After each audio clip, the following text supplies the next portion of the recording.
So here is how you can use the Microsoft Teams app, but without the app on the iPad.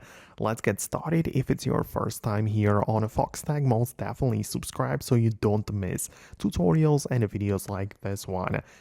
Essentially, instead of using the app, if you don't prefer that option, what you can do is to use the desktop version. So you would use your web browser, for example, Safari or Google Chrome, where you can look up the teams.live.com, or you can literally use Google to look up Microsoft Teams desktop version, and you're going to get inside, and it will obviously prompt you to download the app because it's bit more comfortable, but you can also click on a join meeting right here, and this will be presented to you with the window where you have to type in the meeting ID as well as the meeting passcode.